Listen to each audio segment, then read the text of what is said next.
bienvenidos una vez más a mi canal. Mi nombre es Milena, para los que no me conocen. Para los que llegaron aquí, muchísimas gracias.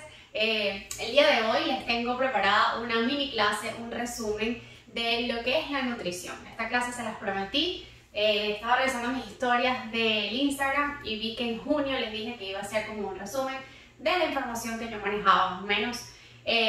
Así que bueno, sin más que agregar, vamos a comenzar. Hablemos de nutrición. ¿Qué es realmente la nutrición? La nutrición es la ingesta de los alimentos en relación con las necesidades, los requerimientos de nuestro organismo. Pero, ¿cuándo estamos en presencia de una buena nutrición? Para mí, la nutrición o una buena nutrición es sinónimo de bienestar. Porque cuando nutrimos nuestro organismo, le damos los alimentos en base a las necesidades que tiene, debería funcionar bien, operar adecuadamente y eso nos debe hacer sentir bien. Entonces, a mí me gusta definir la nutrición en base a tres aspectos fundamentales. Para mí, una buena nutrición debe proporcionar un control de un balance energético adecuado. 1. 2. Proveer una alta densidad de nutrientes. Y 3. Debe permitirnos gozar de una buena salud, alcanzar una buena composición corporal y metas de rendimiento físico. Estas tres cosas en conjunto. Ahora bien, vamos a hablar de lo que es la nutrición en relación con el balance energético. El balance energético es la relación entre la energía que entra y la energía que sale de nuestro cuerpo.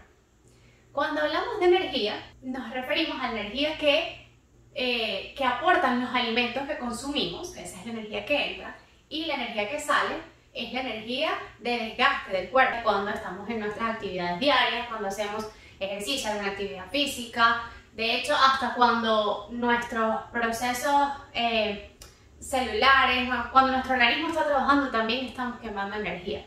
Pero bueno, vamos a hablar de lo que son los dos o tres tipos de balance energético. Existen tres tipos. Existe el balance energético positivo, que es aquel en el que son más o son mayores las calorías que entran que las que salen del cuerpo. Existe un balance energético negativo, que es lo contrario, son más las calorías que quemamos que las calorías que entran al cuerpo.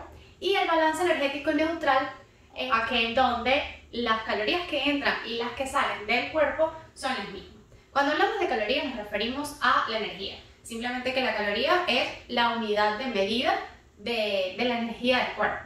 Ahora, ¿existe realmente un balance energético ideal para todos? Pues no. La respuesta es no. ¿Por qué? Va a depender del objetivo que tenga cada persona. Por ejemplo, si yo quiero perder peso, yo tengo que enfocarme en tener un balance energético negativo, donde las calorías que yo consumo durante el día a través de la comida, las bebidas, sean menores que las calorías que yo gaste durante el día a través de las actividades diarias, del ejercicio, etc. De esa manera, mi cuerpo va a caer en un déficit calórico y voy a perder peso. Por otro lado, si lo que quieres es ganar peso, tienes que hacer el trabajo contrario. Y si quieres mantenerte en el peso en el que estás, porque consideras que estás en un peso ideal, en el que te sientes cómodo, en el que te sientes bien, pues debes conseguir un balance energético neutral, donde las calorías que consumes durante el día y las que gastes sean iguales. Entonces siempre va a depender de la meta de cada quien. No hay uno ideal para todos. Dicho esto, vamos a continuar y ahora vamos a hablar de lo que es la nutrición en relación a la densidad de nutrientes. La densidad de nutrientes se define como el radio de nutrientes, que son las vitaminas, minerales, fibras, etc., relativo al contenido total del volumen de calorías de un alimento. Es decir, la densidad de nutrientes es la cantidad de nutrientes que nos aporta X alimento en relación a la cantidad de calorías que nos aporta. Lo ideal es que todos mantengamos una dieta rica en alimentos densos en nutrientes, que tengan una alta densidad de nutrientes en relación a la cantidad de calorías que nos aporten. Esto nos va a permitir lograr un control calórico fácil de controlar, valga la redundancia.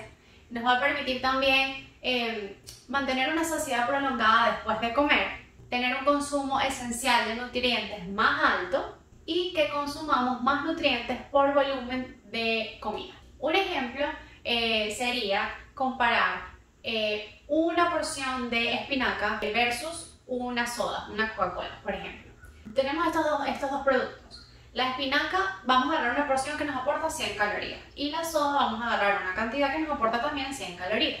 Ambas nos van a aportar la misma cantidad de energía. Ahora, ¿qué nos aporta esas 100 calorías de cada uno de estos productos? En 100 calorías de espinaca podemos conseguir muchas vitaminas, minerales, fibra. En cambio, en la soda, lo único que vamos a conseguir va a ser 0.01 gramos o 0.1 gramos de proteína y 0.1 gramos de hierro. Nos aportan el mismo valor energético, pero a la hora de ver qué aportan esas calorías, vemos que las sodas son calorías vacías. No nos están nutriendo. Sí, nos va a dar energía porque estamos recibiendo 100 calorías, pero esas son 100 calorías vacías que no le van a hacer bien a nuestro cuerpo, a diferencia de la espinaca. Es por ello que debemos ser sumamente inteligentes y precavidos a la hora de elegir nuestros alimentos. Porque cuando vamos a hacer las compras, normalmente nos conseguimos con, en las islas tienen paquetes donde dice menos de 200 calorías. Y ves el paquete y dices, menos de 200 calorías, buenísimo, con esto me hago una merienda. Pero primero, ¿son menos de 200 calorías? ¿Por qué? ¿Por porción o es el paquete completo? Entonces, eso es lo primero que tienes que ver. ¿Cuánto es la porción? Realmente, ¿cuál es la porción que te va a aportar esas 150 calorías, por ejemplo? Normalmente es una porción del paquete, no todo. Luego tienes que ver qué te van a aportar esas 150 calorías. Te vas a ir a la tabla nutricional y vas a ver qué cantidad de grasas hay, de carbohidratos, de proteína y vas a revisar los ingredientes. Si se están utilizando ingredientes de calidad o tienes un poco de ingredientes que ni entienden los nombres porque está todo como en chino. Y cuando eso pasa, normalmente no es un producto bueno. Entonces, tienes que estar muy pendiente. Irte siempre a la parte de atrás del paquete para verificar que sea un producto de calidad y que valga la pena consumir. Ahora, si es el día de tu cheat meal y tú sueles ser muy cuidadoso con lo que comes y un día a la semana, un día a la semana te provoca comerte algo fuera de lo común, entonces ahí ni te preocupes en ver etiquetas, a menos que tengas una alergia, intolerancia o algo por el estilo. Pero por lo menos yo me harto en los días de cheat meal, yo ni me molesto en voltear la caja y ver una etiqueta porque me da un yay. Entonces digo, mejor no, yo ignoro lo que me estoy comiendo, que muy bien sé lo que me estoy comiendo, pero trato de no pararlo porque al final todo en esta vida hay que hacerlo en equilibrio y bueno, a veces hay que darse un gusto, algo distinto. Entonces bueno, esa es la única excepción. Y para cerrar este punto, ahora vamos a hablar de la nutrición y la meta. Este es un punto muy importante. ¿Por qué? Porque realmente para perder o ganar peso, lo único que necesitamos es enfocarnos en controlar un balance energético. Pero si te enfocas únicamente en controlar el balance energético, puedes descuidar también otros aspectos y simplemente no estás nutriendo tu cuerpo. Entonces, la idea de la nutrición en sí es que creemos hábitos que podamos mantener a largo plazo y que estos hábitos se basen en la intersección de estas tres metas. La primera es mejorar la composición corporal. La segunda, gozar de una buena salud. Y la tercera, mejorar tu rendimiento físico. Estas son tres metas que debes alcanzar si llevas una buena nutrición. Ahora, un foco estricto de cualquiera de estas metas que excluya a las otras puede traer problemas a la larga. Esta frase es importantísima. ¿Por qué? Porque no podemos enfocarnos únicamente en una meta. Es decir, vamos a dar un ejemplo. No es lo ideal que de repente tú te enfoques en mejorar tu composición corporal. Dices, voy a comer bajito en calorías porque quiero perder peso y me voy a poner a hacer full ejercicio para quemar bastante energía y voy a lograr tener el cuerpo que quiero y me voy a ver bien. Y chévere, lo lograste. Te ves bien porque comiste bastante bajito en calorías, lograste perder peso, estás haciendo ejercicio, quemaste bastante energía, lograste tu objetivo. Pero realmente, ¿de dónde vinieron esas calorías que estabas consumiendo? ¿O qué tipo de ejercicio hiciste? Entonces son cosas que hay que tomar en cuenta, son metas que hay que trabajar en conjunto, porque quizás sí conseguiste bajar de peso, pero conseguiste bajar de peso comiéndote, vamos a decir, 4 perros calientes al día. Y eso fue lo único que comiste por una semana. 4 perros calientes te ofrecen alrededor de 2000 calorías, que era lo que tú necesitabas como calorías diarias, como requerimiento diario de calorías para bajar de peso. Y en el gimnasio te ibas, levantabas full peso y quemabas, no sé, 2500 calorías. Eran menos las calorías que consumías que las que quemabas en el gimnasio, más las actividades diarias que también hacen que quemes calorías. Entonces, sí, conseguiste verte bien, pero realmente te van a nutrir 4 perros calientes, hot dogs al día. No es lo ideal. Entonces, por eso es de suma importancia que nos enfoquemos en esas 3 metas en un conjunto.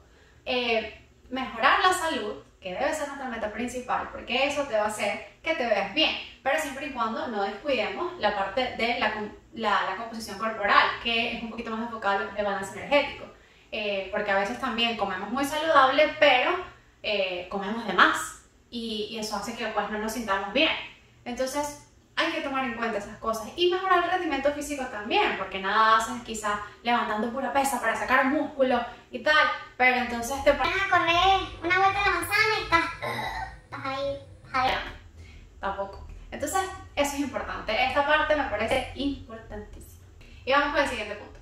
Ok, ya sabemos que es importante que los alimentos que escojamos deben ser ricos en nutrientes. Ahora, ¿cuáles son esos nutrientes? Si los conocen, no los conocen, saben cómo medirlos, escogerlos, identificarlos. Si no saben, acá se los voy a explicar. Ok, comida versus nutrientes. La comida que consumimos está compuesta de nutrientes. Y estos a su vez se dividen en 2 grupos, los macronutrientes y los micronutrientes. Los macronutrientes son los archienemigos, los famosos, los más temidos. carbohidratos. Los carbohidratos es el número 1. Luego siguen las grasas. Y por último, las proteínas. Esos son los macronutrientes, los que comemos realmente en cantidad. Y los otros son los micronutrientes, que comemos en menos porciones, que son los que realmente a veces ni vemos en los platos de comida. En el día, micronutrientes, ¿qué es eso? Entonces, bueno, esos son los que hay que ponerle más atención. Los micronutrientes son el agua, las vitaminas, los minerales, los fitonutrientes. Ya vamos a hablar de eso. Vamos a comenzar con los temidos carbohidratos. De los macronutrientes, el grupo número 1 va a ser los carbohidratos. Ahora, los carbohidratos son una de las principales fuentes de energía para nuestro organismo. Existen 2 tipos de carbohidratos, los carbohidratos simples y los carbohidratos complejos. Los carbohidratos simples son todas las harinas y azúcares refinadas, digamos los carbohidratos malos. Y los carbohidratos complejos son los carbohidratos que se consiguen en las legumbres, en los vegetales, en los granos enteros, en las nueces, etc. Y estos son los carbohidratos buenos. Los carbohidratos simples tienen una absorción muy rápida y los carbohidratos complejos tienen una absorción lenta. ¿Qué quiere decir esto? Que a la hora de que los carbohidratos son digeridos, los simples, pasan rápido por ese sistema digestivo. La absorción, el absorber los nutrientes que te proveen esos carbohidratos simples es muy rápido, pero cuando consumes carbohidratos complejos, ese proceso de absorción en el tracto digestivo es más lento. Ahora, nos preguntan, ¿cómo utiliza nuestro cuerpo los carbohidratos? Bueno, una vez que los ingerimos, que los comemos, los carbohidratos, cuando pasan por el sistema digestivo, pasan por ciertos procesos que lo rompen y lo convierten en algo llamado glucógeno. Este glucógeno llega al hígado, y en el hígado toma lo que necesita y lo envía al torrente sanguíneo en forma de glucosa. Y esa glucosa en la sangre pasa por ciertos procesos donde se convierte en la energía que nuestro cuerpo necesita. Así trabaja nuestro cuerpo así convierte nuestro cuerpo los carbohidratos en energía. Ahora, lo que no necesita o lo que no toma el hígado en ese momento lo almacena. Él únicamente utiliza lo que necesita para la energía que el cuerpo requiere en ese momento. Ahora, no nada más el hígado almacena el glucógeno, también los músculos son reservas de glucógeno. Pero ¿qué pasa? Tanto el hígado como los músculos tienen una capacidad máxima de almacenamiento de glucógeno. Cuando hay un exceso de glucógeno, ya esto empieza a almacenarse en forma de grasa. Y es allí cuando dejamos de ver los músculos y empezamos a ver la grasita y se nos pierden los cuadritos. Entonces, mientras más actividad física tú hagas, mientras más activo estés, vas a requerir más, que tu cuerpo te dé más energía y se va a utilizar más glucógeno en forma de glucosa para hacer ese proceso de transformación. Pero si tú te mantienes sedentario y consumes muchas calorías, en este caso a través de los carbohidratos, por ejemplo, se va a acumular ese exceso de glucosa y se va a acumular en forma de grasa. Porque ya tu hígado y tus músculos Entonces, así funciona o así trabaja nuestro cuerpo con los carbohidratos. También es importante conocer en el tema de los carbohidratos lo que es el índice glicémico de los alimentos. El índice glicémico es una medida que te muestra qué tan rápido esos carbohidratos que consumimos elevan los niveles de glucosa en la sangre, y no nos interesa que la glucosa vaya a la sangre tan rápido, porque esos picos debido a la rapidez con la que entra la glucosa al torrente sanguíneo, esos picos que se crean por lo rápido, porque llegan como alborotadas, son los que crean enfermedades como la diabetes, por ejemplo. Entonces hay que buscar alimentos que tengan un índice glicémico bajo, es decir, que permitan que la glucosa llegue a la sangre lentamente, calmadamente. Ahora, sé que esto es un término de repente que ustedes lo verán como chino, no sé, porque a mí también me tocó aprenderlo, pero no les voy a decir aquí qué alimentos tienen un índice glicémico alto y bajo porque me va a extender demasiado, pero en internet, si ustedes ponen índice glicémico de X alimentos o cuáles alimentos tienen el índice glicémico más bajo, ustedes lo van a conseguir porque es una información que se consigue muy fácil. Entonces, es importante que consumamos en su mayoría carbohidratos que tengan un índice glicémico bajo. Pero ¿qué pasa? Hay otros carbohidratos que tienen un índice glicémico más elevado, pero que también nos aportan nutrientes y no son malos. Entonces no debemos descartarlos en nuestra dieta diaria. Lo que sí podemos hacer es, hay factores que nos permiten que ese carbohidrato que tiene un índice glicémico elevado disminuya. Estos factores son tales como los acompañantes que le coloques con los que acompañen, vale la redundancia, ese carbohidrato. Por ejemplo, vamos a decir una papa. Si tenemos una papa que tiene un índice glicémico, digamos, elevado, pero lo acompañamos con bastantes vegetales, que los vegetales nos aportan carbohidratos con un índice glicémico bajo, entonces vamos como a contrarrestar ese alto índice glicémico, IG, que nos va a proporcionar la papa si consumimos más cantidad de vegetales que la papa. Si también le agregamos un pedazo de pollo, eso también lo va a hacer que disminuya, porque a la hora de digerirse esos alimentos en conjunto, el proceso de absorción de la papa sola va a ser muy rápido porque es un carbohidrato simple. Pero si le agregamos el pollo y los vegetales, ese proceso de absorción de esa bola alimenticia en conjunto de esos tres alimentos va a ser más lento por todo lo que te está ofreciendo los otros alimentos que no son la papa. No sé si me entendieron, espero que sí. También dicen, no estoy 100% segura, pero sí lo he escuchado mucho, que los métodos de preparación de los alimentos, de los carbohidratos, también influyen. Por ejemplo, no sé si han escuchado mucho que es recomendable comerse la pasta al dente o comer arroz preferiblemente frío o que no esté tan masaclotudo, que no esté tan macizo, que esté bien durito. Esas cosas, no sé si las han escuchado, pero eso tiene que ver con el índice glicémico. Por ejemplo, al momento de elegir una pasta, por ejemplo, lo recomendable es que a la hora de cocinarla, lo ideal es que, siendo el trigo un carbohidrato de índice glicémico alto, que al momento de cocinarla, la cocinemos y quede al dente, no la cocinemos tanto, para evitar o para reducir ese índice glicémico y ese impacto de la glucosa en la sangre. Espero no haberlos perdido, porque yo hablé y de verdad no sé si me entendieron. Pero yo estoy haciendo mi mayor esfuerzo. Primera vez que doy una clase, yo no soy maestra, pero aquí estoy intentando. Bueno, seguimos. Pasamos a nuestro segundo macronutriente, que son las grasas. Al igual que los carbohidratos, las grasas son una fuente de energía para el organismo. De hecho, es el macronutriente más denso en energía. Las grasas, al ser digeridas, se convierten en ácidos grasos. Y estos ácidos grasos se dividen en tres grupos: los ácidos grasos saturados, los transaturados y los insaturados. Hablemos de las grasas saturadas. Vamos a empezar por aquí. Las grasas saturadas son grasas sólidas a temperatura ambiente y las podemos conseguir en productos de origen animal como la carne de res, la leche, el cerdo, el pollo, etc. Y en algunos productos de origen vegetal como lo son el aceite de palma y el aceite de coco. Todas las grasas saturadas son malas porque ellas aumentan el colesterol mal, pero también aumentan el colesterol bueno. Ellas son un poquito, no sé, locas. El aceite de coco es aceite que ha traído mucha polémica, porque dicen que es bueno a pesar de ser una grasa saturada. ¿Qué pasa? Que existen grasas saturadas de cadena media, de cadena larga, ya eso es otro tema. Esto tiene que ver con cómo el organismo utiliza esas grasas. Entonces, las grasas saturadas de cadena media, que en este caso es el aceite de coco, el cuerpo la utiliza, la transforma fácilmente en energía. En cambio, las de cadena larga son automáticamente convertidas en grasa en el cuerpo. Entonces, ya por ahí, un punto a su favor con el aceite de coco.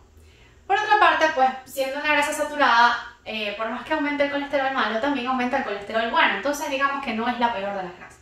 El otro tipo de grasas son las grasas trans o transaturadas. Estas son las peores grasas que podemos conseguir en el mercado.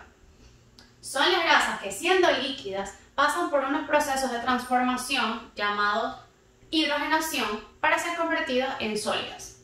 Y esto lo hacen simplemente porque a la hora de ser utilizadas en el sector alimentario, que son las que más utilizan, ellas aportan al producto o hacen que el producto tenga una mayor duración, mejora la textura del producto, el sabor, esas grasas que hacen que te quedes pegado comiendo algo. Entonces son más económicas, son más fáciles de trabajar, pero no les aportan nada bueno. Estas grasas, así como aumentan el colesterol malo, también disminuyen el colesterol bueno, o sea, fatal. Y por último tenemos las grasas insaturadas. Las grasas insaturadas son las llamadas grasas buenas. Estas son grasas que a temperatura ambiente son líquidas. Y estas grasas nos ayudan a disminuir el colesterol malo y aumentan el colesterol bueno. Todo lo contrario a las grasas transaturadas. Entonces, estas son las grasas que debemos consumir a diario, realmente. Las que son recomendables. Y las podemos conseguir en productos como el aceite de oliva, el aguacate, las nueces, aceites de semilla, frutos secos, etc. Y también en productos de origen animal, como son algunos pescados, mariscos y principalmente el salmón, que nos ofrecen grasas, las famosas grasas omega 3 y 6, que son esenciales para nuestro organismo. Así que, bueno, estas grasas insaturadas son las que yo recomiendo que investiguen más y traten de identificarlas y consumir únicamente esas, porque las demás realmente no son recomendables, a menos que las consumas moderadamente. Me refiero a las saturadas únicamente. Las transaturadas ni las voltees a ver. Ahora, para culminar con los macronutrientes, vamos a seguir con las famosas y adoradas proteínas. Las proteínas nos proporcionan los aminoácidos esenciales para muchas de las funciones vitales de nuestro organismo. Ahora, nuestro organismo por sí solo produce muchos aminoácidos, pero hay muchos otros que son necesarios que no los producimos por nosotros mismos, sino que debemos obtenerlos de las proteínas completas. Entonces, ¿cuáles son las proteínas completas? Son aquellas que nos proporcionan los aminoácidos esenciales que nuestro cuerpo necesita. Estas proteínas las podemos encontrar en productos animales, como es la carne de res, el pollo, el cerdo, la carne de pavo, los huevos. Y también podemos conseguirlos en productos vegetales como la proteína de soya, el tofu, el tempeh, etc. Y a veces también podemos conseguir estas proteínas completas cuando combinamos ciertos productos vegetales. Ahora, otro punto importante a conocer sobre las proteínas son las porciones. La porción por comida recomendada de proteína diaria es aproximadamente el tamaño de la palma de tu mano. Para una mujer es recomendable una porción por comida y para un hombre de 1 a 2 porciones. Va a depender, por supuesto, también de la composición corporal, pero es lo recomendado. Otro punto importante acerca de las proteínas es que a la hora de elegirlas nos inclinemos por las proteínas que sean magras, es decir, que sean libres de grasa o bajas en grasa. Los cuales pues serían en este caso las pechugas de pollo, la carne de pavo, dependiendo de la que elijas. Normalmente yo compro la que dice 97,3 o 98,2, que es el porcentaje de grasa, libre de grasa versus lo que tiene de grasa. Si vas a comer huevos, pues preferiblemente la clara en su mayoría, no tiene nada malo que comes la yema, pero menos que clara. Cosas como esa. Inclínate más hacia las proteínas magras. Ahora, ya dicho esto, hay un último tip o consejo o información que les quiero dar, que ya les había mostrado a través de mi cuenta de Instagram en alguna oportunidad, y tiene que ver con 2 de los macronutrientes que mencioné. Dice así: La ingesta de carbohidratos debe ser inversamente proporcional al consumo de grasas y viceversa.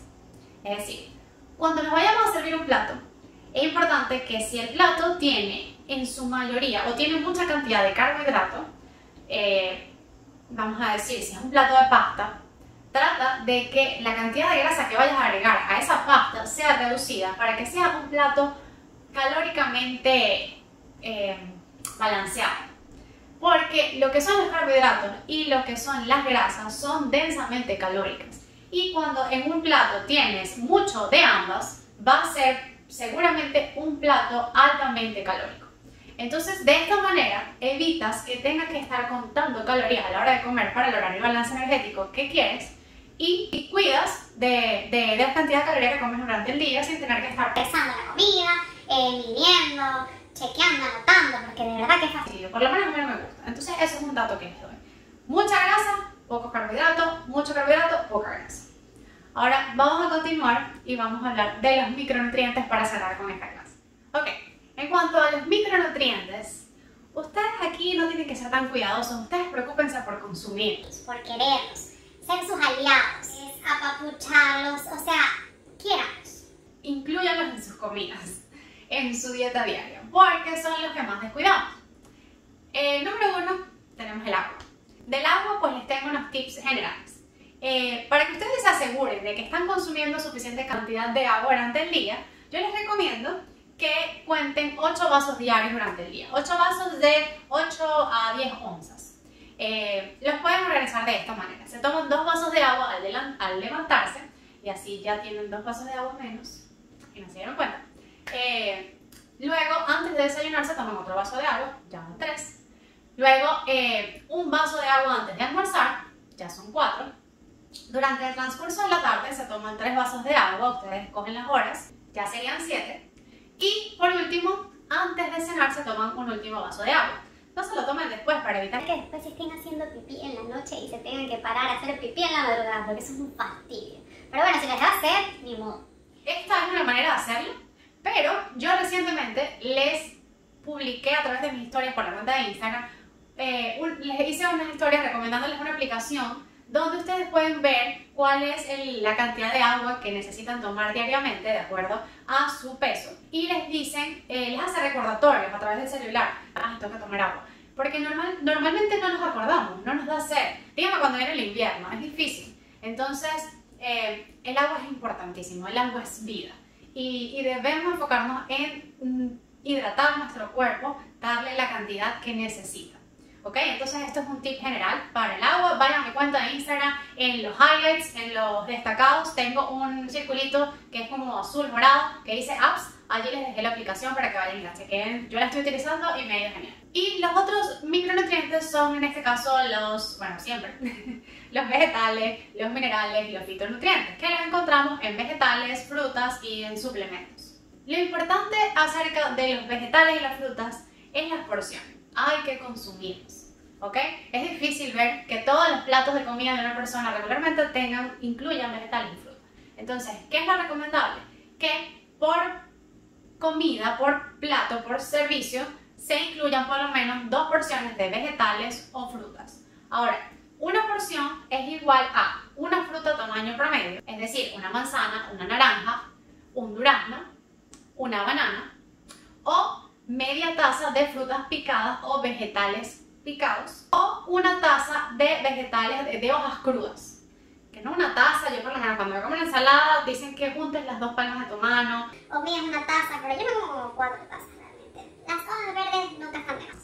Entonces, de esa manera más o menos pueden medir lo que es una porción y traten de incluir por lo menos 2 porciones por comida en todas sus comidas durante el día. Bueno, niñitos y niñitas, esta clase ha llegado a su fin. De verdad, traté de resumir todo lo que pude, la información que manejo. Agradezco mucho a los que llegaron hasta aquí, aprecio muchísimo eso. Si les gustó este video, no se olviden de darle like, compártanlo con las personas que les parezca que lo van a aprovechar. Espero que ustedes también lo aprovechen. Si quieren ver más videos acerca del tema de la nutrición y fitness, no se olviden de suscribirse a mi canal. Les agradezco otra vez por estar aquí y nos vemos en otro episodio de mi canal. Oh, por cierto, si tienen alguna pregunta, duda, comentario, acotación, lo que sea, no se olviden de hacérmelo llegar en los comentarios abajo, o también me pueden contactar a través de mi cuenta de Instagram, @misonfit, y yo con mucho gusto les respondo. De verdad que sí, me encanta interactuar con ustedes. Así que bueno, sin más que agregar, les mando muchos besos, muchísimas gracias por llegar hasta aquí y nos vemos en otro capítulo de mi canal.